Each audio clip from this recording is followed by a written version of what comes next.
think we found where we're fishing for today.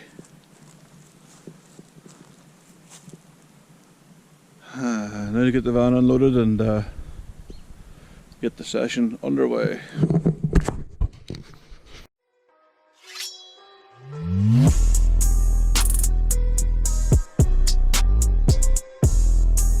Welcome to the vlog.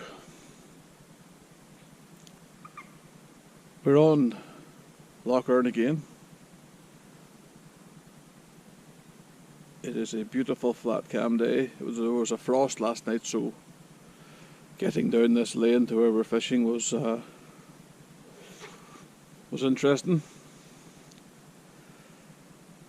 I used to drive a Land Rover Defender, and it was beautiful.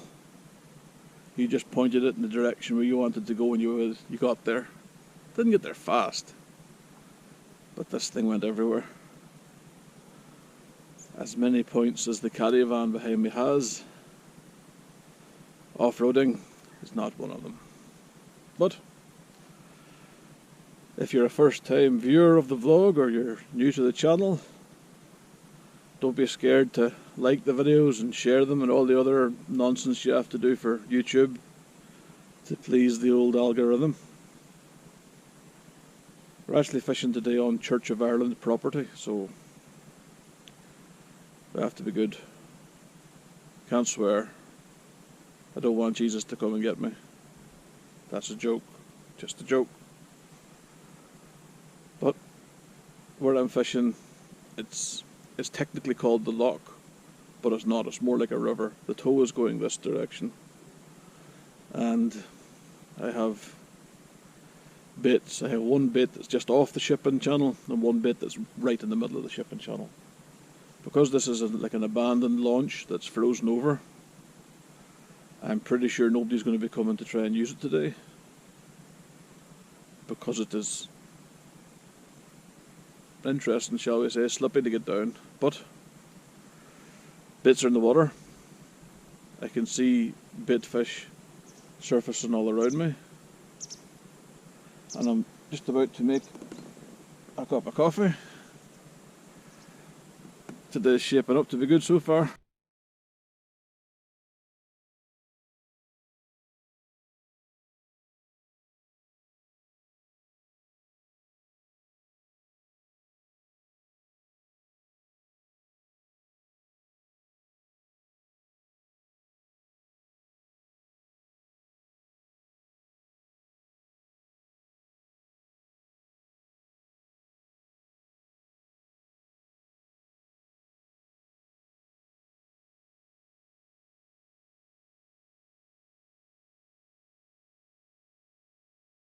Things is very, very important when you're using trebles for pike fishing. Pike fishing puts a lot of stress and strain on your traces on your terminal tackle.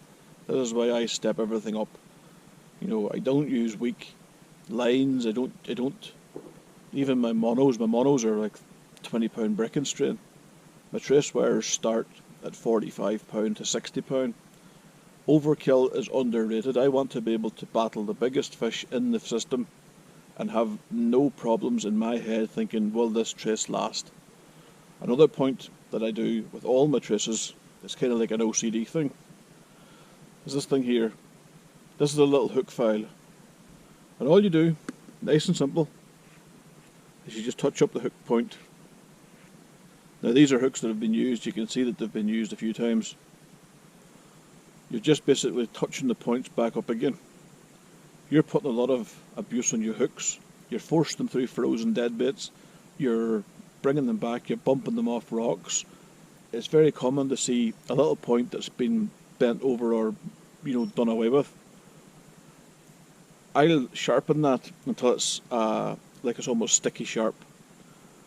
Once this hook, you can get to a point where the hook becomes no longer usable, and that's usually the hook will have, it'll have bent straight out. Once that sort of thing happens, I bend the hook and use new hooks. But that's the reason I like owners, because you can get them, to a nice sharp point, penetrates the bone and gets a good hold. I use barbed hooks. Now, I'm well aware people don't like using barbed hooks, I've been fishing for pike since I was about 10 years old. I've always used barbed hooks. I don't like barbless. For me, barbless hooks have a tendency to come out in the fight. So instead of having one hook hold in the fish's mouth, you'll have multiple in and out and in and out and holes in the fish's mouth. To me, that's not what I want. I want, if I set the hooks and the fish maybe runs to the reeds or runs to a snag, and I have to sit and watch that line and let the line go a little bit slack so the fish can reverse out to the weeds or out of the snag, I want to be confident that the hook is still in its mouth. That's why I use barbed hooks. The brand of hooks I use is Owners. Over the years I've tested loads of different hooks. You know, the Fox carbon ones, the Prowler ones, the Camsan ones. The Camsan ones weren't actually that bad for a fine wire hook. You know, but over the years I've used loads of different hooks, and I've always come back to Owners. Either the ST36 or the ST41 pattern. I trust them, so that's why I use them. I don't use anything I don't have confidence in. And when I make traces up, you know, deliberately say I made a batch of 10 new traces up, I'm confident that every single one of those will stand up to any pike that swims anywhere in the world. You know, I don't take chances with my terminal tackle. That's why I firmly believe that fluorocarbons, they are not pike safe. You know, if you can put, now I'm planning to do a video on this, but I need to get some extra, you know, equipment. You know, I'm going to basically put a knife into a vise, bench vise, tighten it down. I'm going to take a fluorocarbon leader and I'm going to take a wire titanium leader, and I'm going to load them up with a 5 kilo dumbbell. So on one end of it it's a 5 kilo dumbbell, on the other end it's me, and in the middle there is a knife.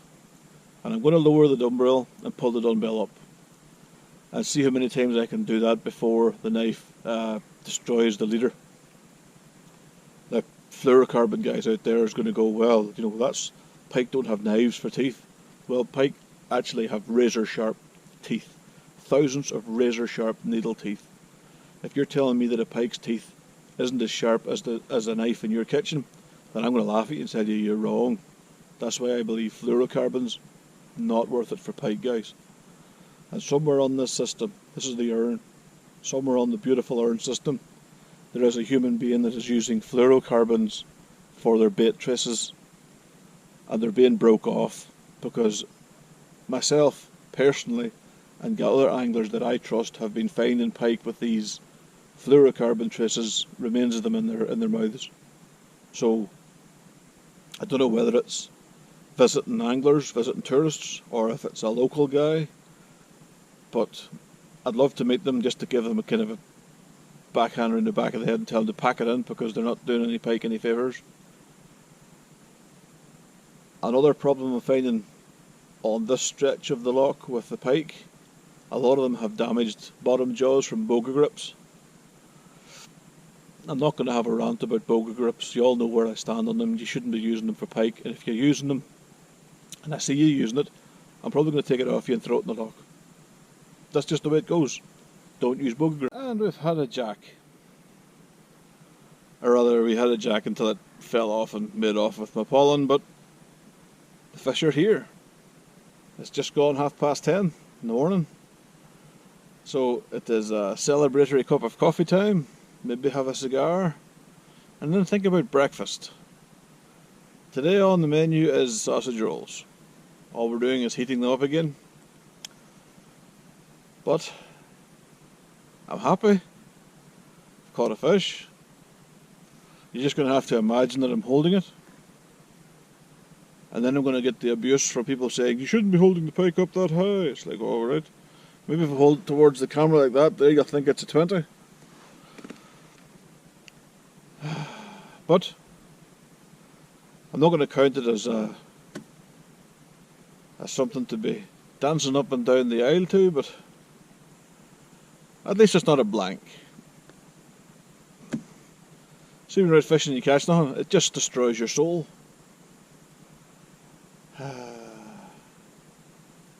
But the next bait I'm going to put out is a dyed orange half mackerel. Something different, I think. Something that people or the pike here won't have seen. A nice stinking half mackerel that's a colour that they've never seen before. Or they probably have seen it, because let's face it, using dyes to dye your bait isn't exactly something that's a new technique, but I'm going to let the jack took a pulling, so the first bait that I reached to in my bait tub after that I cast back out again was an eel tail, so let's see if they want an eel. That was the one that was fishing just at the edge of the shipping cutout, so that's only about 10 feet deep, really. You know, I'm a bit concerned that they're that high up in the water or that into the shallows. Normally you'd see the place is alive with fish on the surface. So I'm wondering what's, maybe the upper layers of water are warmer than the lower layers, I don't know.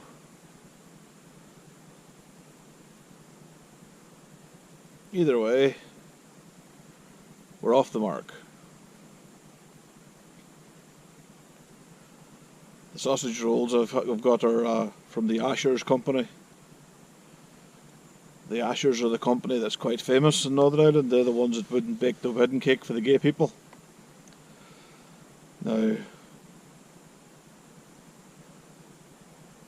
I'm kind of torn on that one, if I'm honest with you. I mean, I don't have any ill will to the gay people. I want them, if they want to get married, let them get married. I don't really care. I'm not gay. But I don't understand if they knew the business was owned by very, very religious Christians. I don't understand why they would target that business for to be dragged through the courts, through the equality courts and everything. I don't understand why they did that.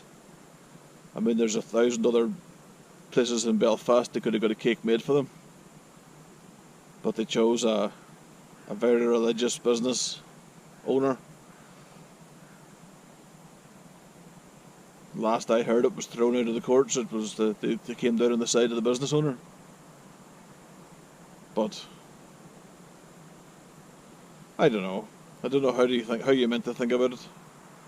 I mean, on one hand, I have no problems with, you know, gay people at all. Don't care. On the other hand, you have to, you know, allow people their rights. You know, if people want to be religious, then you have to respect their right to be religious, just the same way as they have to respect, you know, my right not to be religious. It's a bit of a minefield, isn't it? But let's have a cup of coffee, and that's enough setting the world to rights.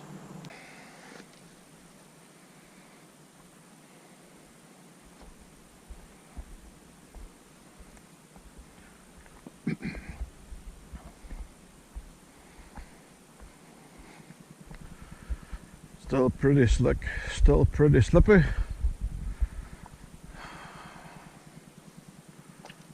That's about as far as I'm going to go before I land on my backside.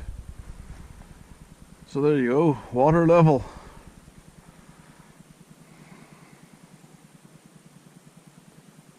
If you head towards that way, you go to like Derryad and Enniskillen. We're smack on sort of the border here, where if you go towards that way, you're heading into the Republic of Ireland. So we're going to put out our orange mackerel tail. You can see I cut the tail off it. I don't need the tail, Pike don't care. This is one of the traces that I've purchased from Gada Baits. I quite like Gada Baits, good quality. Unfortunately, they don't deliver to Northern Ireland, so that's a bit of a bummer. Set that down there.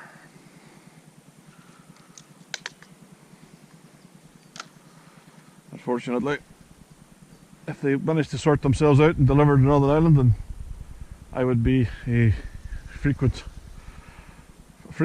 customer, but c'est la vie. Just have to make do with what we can get hold of.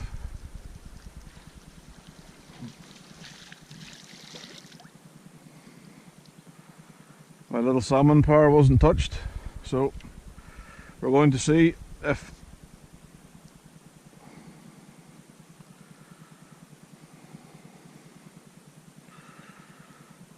okay, I'm going to try and untangle it. There we go. Set that out of the road up there.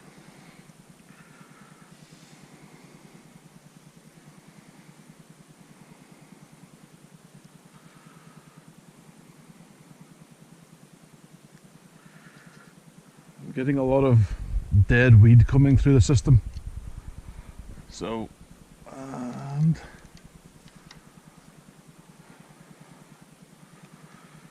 a bit of a wrap around the eye there. We're just going to put this out into the middle. You can see by the marker over there where the shipping channel is. So we're just going to put this into the middle of the shipping channel.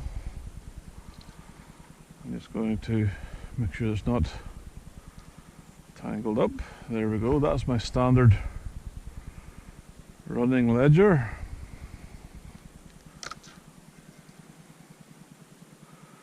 And we're just going to put this out into the middle.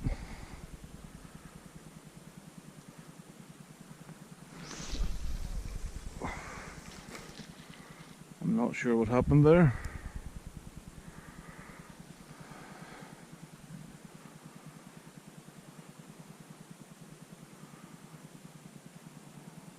Okay.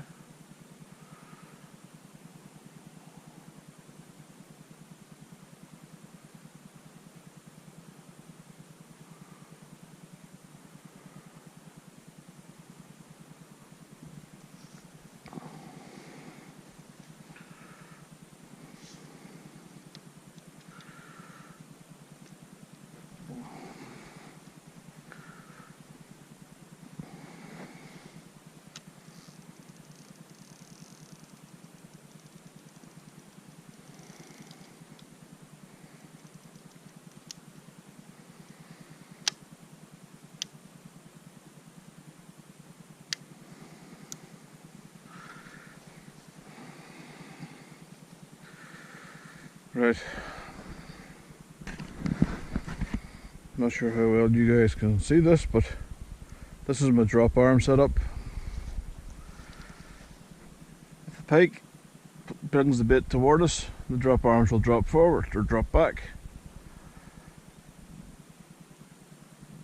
If the pike picks up the bait and moves, then it'll drop back, and instantly there's no resistance on the line. The only resistance the pike will feel is the little clip. But it's a bit slow today, so let's just get this clip back up. I like to have my bail arm so that it's up on top of the rod. That way nothing's going to get tangled. So when this clips out, there's no way that the line's going to get wrapped around there or anything like that.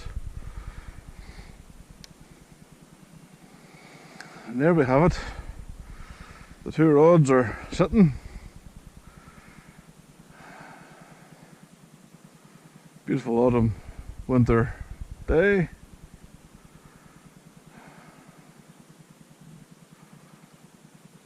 All I need now is a nice fat 25-pound Lough Erne monster to show you, but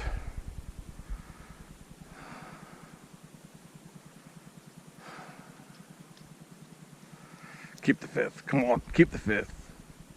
Do the magic dance to make sure the pike come. I'm going to run through how I set up everything for my fishing, because it's a bit quiet and I'm waiting for me sausage rolls to heat up. Where I'm fishing, there's a bit of a slope to the waterway. It's only about, wouldn't even be 6 metres away from where I'm actually sat now. If I was going to set everything up at the water's edge, it means I'm kind of limited as to what I can see. Whereas if you back off a little bit and you're in a higher position, you can see a lot more of the water. You can see the fish on the surface, you can see the fish in the reeds.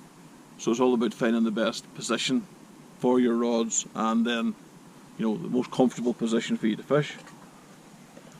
You don't want to be fishing somewhere where you're not comfortable. You want to be fishing somewhere where you can, oh, they look good. You want to be fishing somewhere where you can just get a good day's fishing done and enjoy yourself at the same time, but not have to spend the day. I don't like fishing the places where I have to put chest waders on and wrestle to get out to where my rods are. It's not enjoyable. I'll do it if I have to, but I don't think there's an angler among us who wouldn't enjoy fishing where you can just park the van behind you and fish. Call us lazy. I think that's what we enjoy. But everything's on the level. This is the level platform here. On my left hand side I have my unhooking sling, or my cradle to unhook fish. Again, if I'm going to do it down there with the grounds like that there, it's going to be a bit of a bollocks to try and unhook things. So I'll unhook fish up here. Like I say, I'm about 6 metres from the water's edge, so not exactly miles away. Unhooking tools, and then if I need to retain it, there's the retaining sling. On my tackle, sitting here on my left hand side.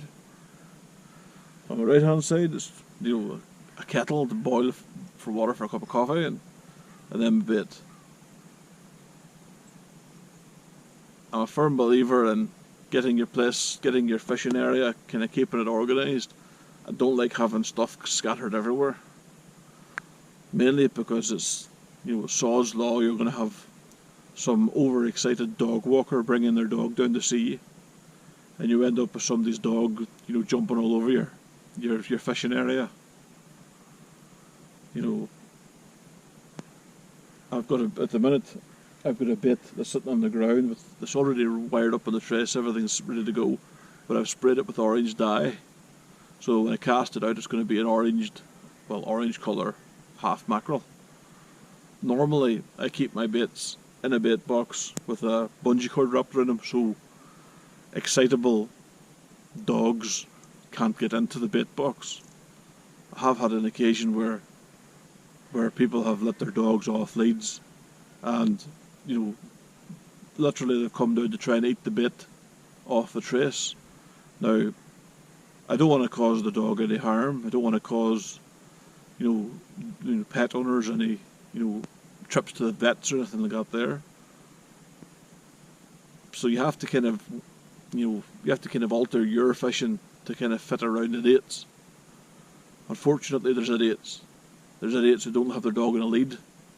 So if I was fishing somewhere that I knew there were going to be lots of people with dogs, I wouldn't have a bait on the floor on a trace ready to be going out.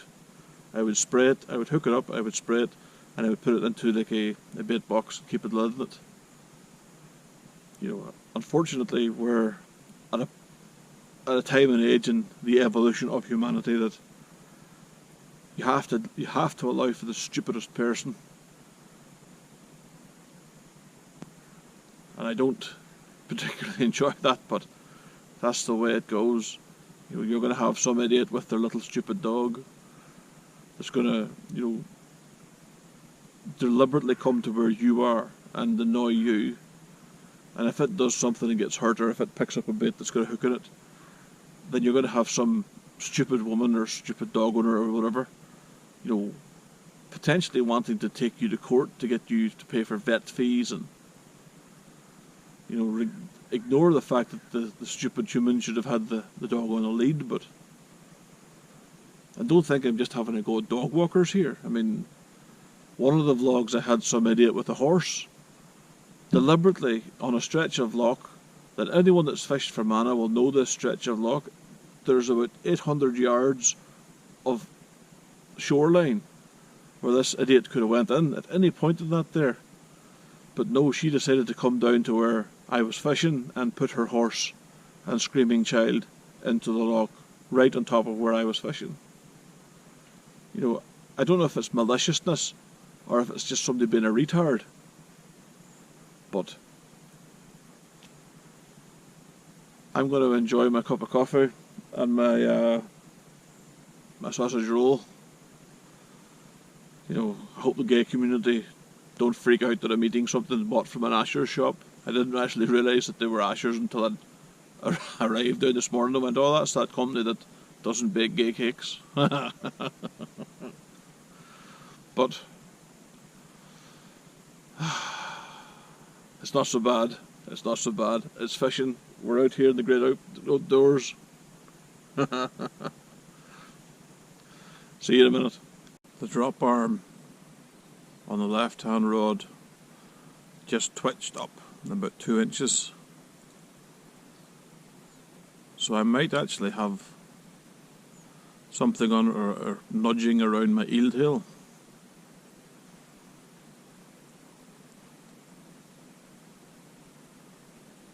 Bloody typical. You make yourself a cup of coffee and it's now the pike decide to have a go at your baits. But it seems to have gone quiet again. I had a dropped run there. Wound down, felt the tap and it came off. My mackerel tail has been shredded on the one side, so I've quickly put it out into the same position. It's been a bit slow today. One jack fell off at my feet, couldn't get it into the net, and a dropped run. But you don't catch pike sitting on the sofa at home. Or rather, if you were catching pike sitting on the sofa at home, then you've got problems. Like, why is my sofa in the middle of a fishery? Why is my home flooded? You know, problems. But it isn't so bad. It's not sure what type it is.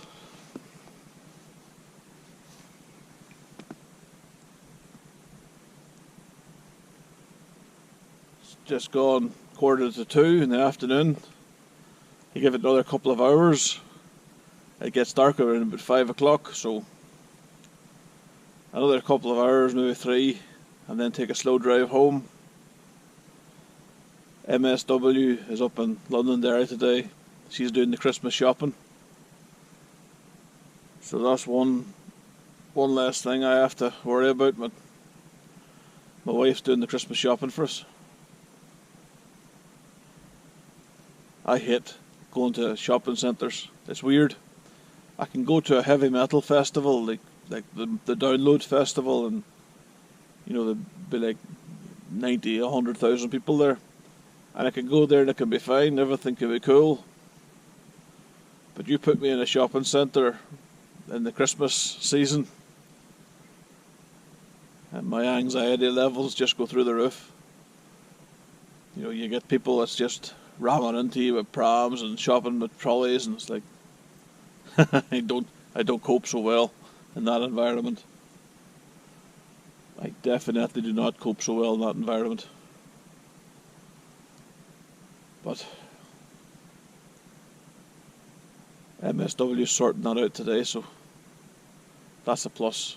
That means I don't have to, well, I still have to do some Christmas shopping,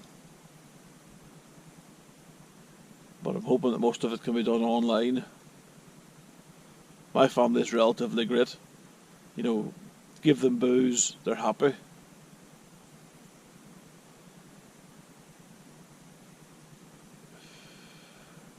Booze and gift vouchers.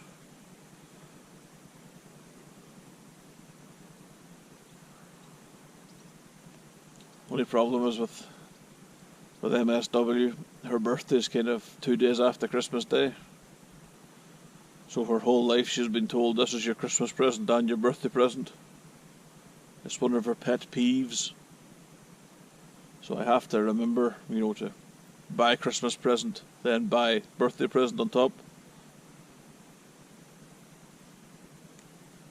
But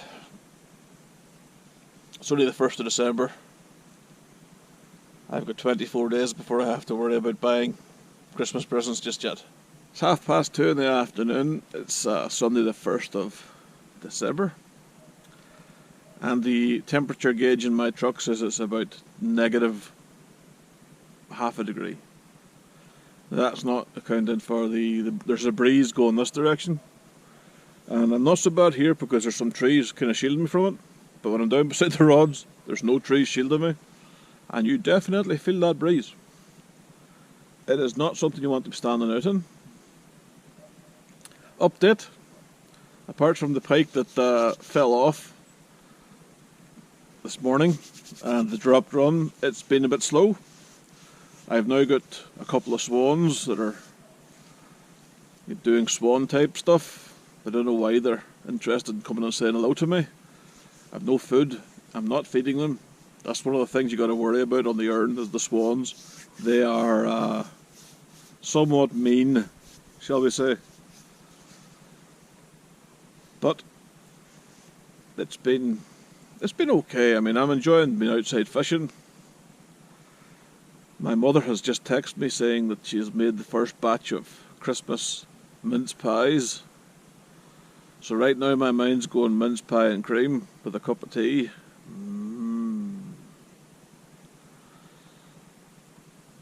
That could be good. But I will get them when I go home. I don't think I'm going to fish much longer, if I'm honest with you. It's been a bit slow, bit of a hard day. It's been a bit slow today. I'd like to drive home kind of at dusk. There's a few parts of the road that are a bit dicey in the cold weather. So I don't want to leave it so that I'm driving home, stupid o'clock in the morning. And I've got to go to work tomorrow, so that's something I have to look forward to. But all in all, it's been slow fishing wise, but it's been good to get out. Oh.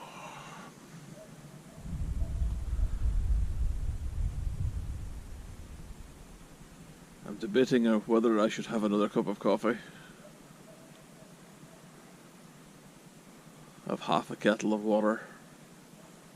I could have another cup of coffee. And then have a slow pack up.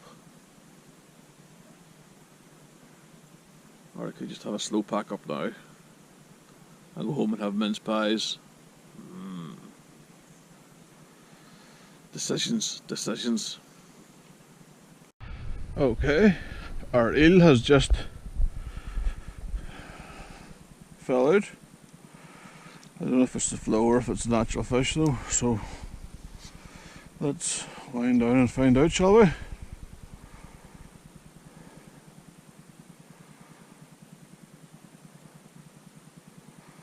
I don't feel anything.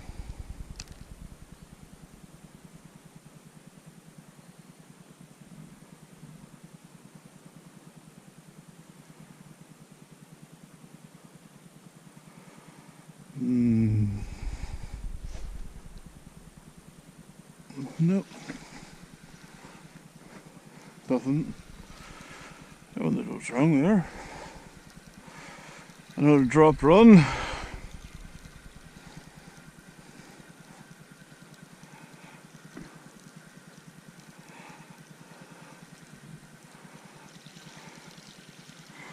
Or just a build-up of crap on the line. Yep. Build-up of crap on the line.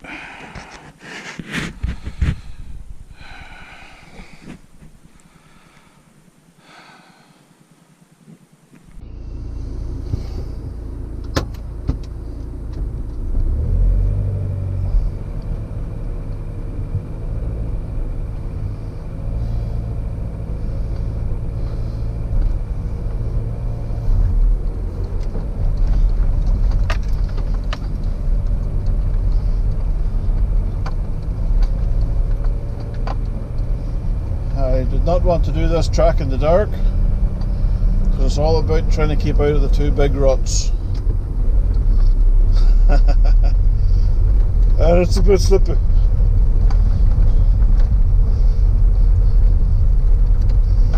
So there we have it, the end of another day, but it isn't all bad. got some fish, got some fresh air, got to talk to you fine people, and now I've got to open this gate. And here we are on the way home. It is currently 1 degree. it's getting nippy, and the roads are already like a bottle because they haven't defrosted all day. So I don't want to do this drive in the dark. I take it nice and slow, nice and chilled out.